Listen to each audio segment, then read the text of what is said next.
Pour en savoir plus sur cette seconde édition du Sommet de l'Africanité, nous rejoignons tout de suite l'envoyé spécial de Médien TV à l'ENCG de Casablanca, Laetitia, bonjour. Bonjour Sana. Bonjour Laetitia.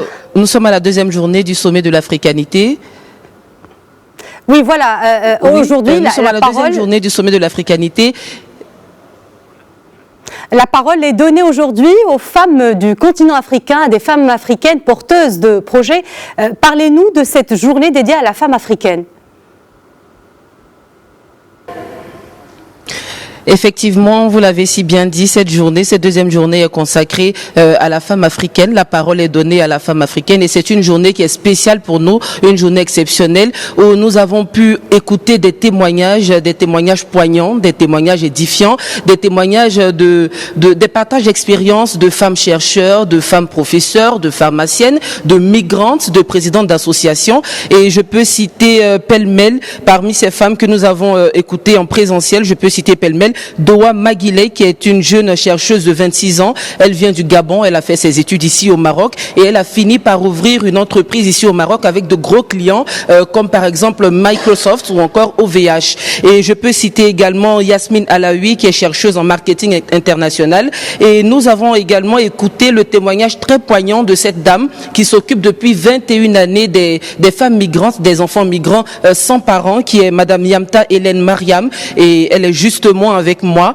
Elle nous a partagé ce matin un témoignage très édifiant, très poignant. Il y a eu des larmes, il y a eu de l'émotion et nous essaierons tant bien que mal de maîtriser cette émotion parce que elle est dans cette activité depuis 21 ans, mais c'est pas très aisé pour elle. À chaque fois qu'elle en parle, elle coule des larmes et nous espérons que cet entretien va se passer sans larmes, mais plutôt avec joie parce qu'elle va se souvenir de ses victoires. Bonjour Madame Yamta. Bonjour.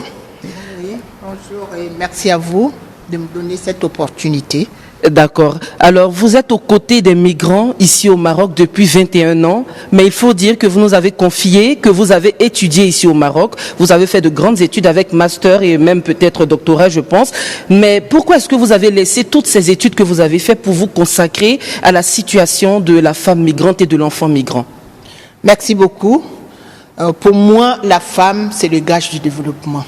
Donc, j'ai opté pour essayer pallier cette crise que ces femmes rencontrent à la recherche de leur bien-être et surtout que de nos jours, elles ont pris la responsabilité de patriarcat, qu'il faut savoir que l'Afrique, sans les femmes, l'Afrique ne peut pas avancer. L'Afrique, les femmes sont les leviers du développement de l'Afrique et aujourd'hui, ces femmes africaines sont des femmes braves, sont des femmes courageuses qu'il faut essayer de les encadrer, de donner une autre connotation à la femme africaine, qu'on voit peut-être une chose. Donc c'est ça mon but, d'essayer de lutter pour leur bien-être, puisque la lutte, c'est déjà une cause noble et fiable, et louable même. Donc c'est ça. Vous êtes une femme, vous êtes une mère, donc l'instinct maternel a prédominé, c'est pourquoi vous vous êtes dédiée entièrement à l'humanitaire. Mais est-ce qu'au quotidien, c'est une tâche facile sur le terrain pendant 21 ans? Est-ce que vous avez rencontré des difficultés? Quels ont été vos échecs? Quelles ont été les situations les plus marquantes de ce parcours? Mon parcours est très riche. Je peux dire c'est une bibliothèque, des bibliothèques, pas une seule. C'est-à-dire, si on écrit une histoire, c'est l'encyclopédie en des volumes extraordinaires. Donc, c'est le courage qui m'a animée et surtout, j'ai dit en tant que mère, il faut voir la cause de ces enfants. Et c'est les enfants non accompagnés qui m'ont poussé à persévérer et à être tenace dans ma lutte. Qu'est-ce qu'on entend par enfant non accompagné? C'est exemple concret. Un exemple, ce sont des enfants qui ont perdu leur maman lors de la guerre ou des conflits et qui ont pris la route avec les grands, donc ils n'ont personne dans leur vie. Ils ont qu'eux-mêmes. Voilà, donc on appelle dans le langage associatif les MENA, mineurs étrangers non accompagnés, parce que ma cible, c'est les migrants. Donc ce sont des enfants qui subissent beaucoup de choses. Ils sont là dans la traite, ils sont là franchement dans une vie qui n'a pas de nom. Et je milite, c'est eux qui m'ont donné plus le courage à militer et aller de l'avant dans cette injustice sociale. Parlant d'injustice sociale, quand ces enfants arrivent au Maroc par la route, quelle est leur situation de façon concrète? Est-ce qu'ils ont une organisation pour les accueillir? Est-ce que tout de suite vous les accueillez? Comment est-ce que ça se passe concrètement? Ces enfants, ces femmes qui arrivent par la route, qui fuient la guerre ou alors qui ont pour ambition de prendre la Méditerranée pour se rendre en Europe? La question est très vaste. Il faut d'abord aller à la source. Quelles sont les causes de la migration? Et en plus, dire pourquoi la migration. Pourtant, la migration, oui, la migration, c'est une valeur ajoutée dans les pays d'accueil. Ce n'est pas une fatalité. Ces enfants, quand ils arrivent, il y a des fois, ils ne savent où aller. Donc, ils sont vraiment dans les mains des passeurs, de ceci, de cela, et leur situation est très grave. C'est après, avec la nouvelle politique aujourd'hui, qu'on a pu quand même, mais on peut dire, c'est encore le début. Mais sinon, auparavant, ce sont des enfants que quand je parle, mes larmes coulent. Mes larmes coulent, et sincèrement, sans complaisance. Quand je vois leur situation, je me pose la question. Et ce sont eux, les futurs citoyens. On va leur relayer nos expériences. C'est eux qu'on va donner le flambeau. Mais ces enfants sont à la merci de Dieu. Ils sont là, dans les mains de passeurs, comme je l'ai dit tout à l'heure, dans les mains de tout. Violés, ceci, c'est là.